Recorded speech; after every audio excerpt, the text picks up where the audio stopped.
Student কেমন আছো? I hope প্রত্যেকে শুধু ভালো না ভীষণ ভালো আছো।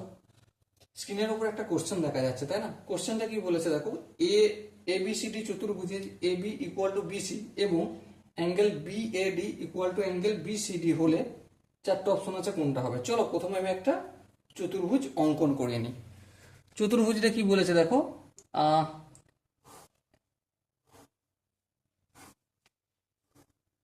নাম দিই এ বি সি ডি।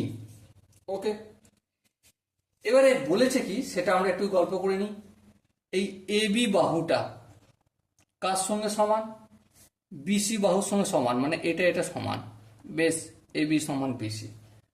আবার দেখো অ্যাঙ্গেল বিএডি, বিএডি এই কোণটা কার সঙ্গে সমান? অ্যাঙ্গেল বিসিডি, বিসিডি এই কোণের সঙ্গে সমান। চলো একটু লিখে নিই, ঠিক আছে? Angle BAD equal to angle BCD. বোঝা গেল? তাহলে আমাকে এখন কি বলতে হবে? অপশন এ আছে এডি ইজ গ্রেটার দ্যান সিডি।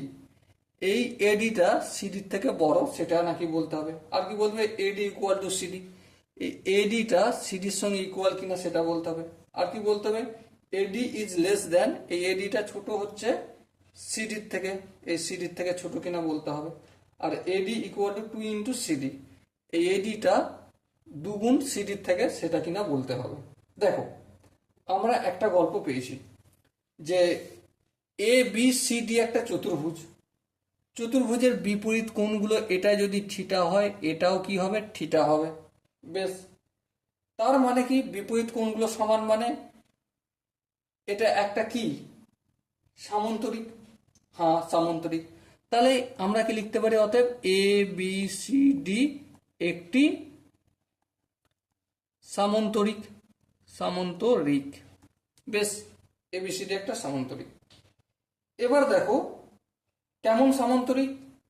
আবার এই বাহুটা সমান, এ বি ইকুয়াল টু বিসি, এমন সামন্তরিক যা এ বি ইকুয়াল টু বিসি।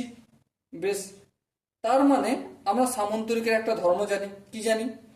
ধর্মটা এটাই যে বিপরীত বাহুগুলো সমান, এই বিপরীত বাহুগুলো সমান। তাহলে বিপরীত বাহু যদি সমান হয়, তাহলে এ বিটা সিডি ইকুয়াল হবে, আবার বিসিটা এডি এর ইকুয়াল হবে। হ্যাঁ ঠিক। যদি তাই হয়, একটা বিচার করো, আমি তো কোণের মানটা জানি না, না জানি না, কিন্তু এটা জানি যে রম্বসের সন্নিহিত বাহুগুলো সমান। তার মানে কেন এটা রম্বস বলে আমি আখ্যায়িত করছি? তার একটাই কারণ, কারণ দেখো এই বাহুটা আর এই বাহুটা ইকুয়াল বলে দিয়েছে কোশ্চেনে। তাহলে এই বাহুটা ইকুয়াল, তাহলে এডি ইকুয়াল সিডি। ওকে, এটা এক প্রকার রম্বস।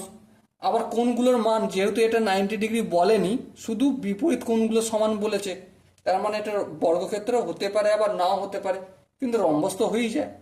আবার রম্বসের সূত্রটা কি জানি? যে সন্নিহিত বাহুগুলো সমান। তাহলে এই বাহুটার সঙ্গে এই বাহুটা সমান হলে এই বাহুটার সঙ্গে এই বাহুটা সমান হবে, আর এই বাহুটার সঙ্গে এই বাহুটা সমান হবে, আর এই বাহুটার সঙ্গে এই বাহুটা সমান হবে। তাহলে এডি ইকুয়াল টু সিডি, এটা হবে আমাদের সঠিক option. So dear student, I hope তোমরা প্রতিটা স্টেপ বুঝতে পেরেছো। যদি কোনো স্টেপ বুঝতে অসুবিধা থাকে, ডাউট থাকে বা কনফিউশন থাকে, তাহলে কি করতে হবে? কমেন্টে জানাতে হবে। ওকে, সো দেখা হচ্ছে পরবর্তী সেশনে। ততক্ষণ পর্যন্ত ভালো থেকো, সুস্থ থেকো এবং জয় হিন্দ।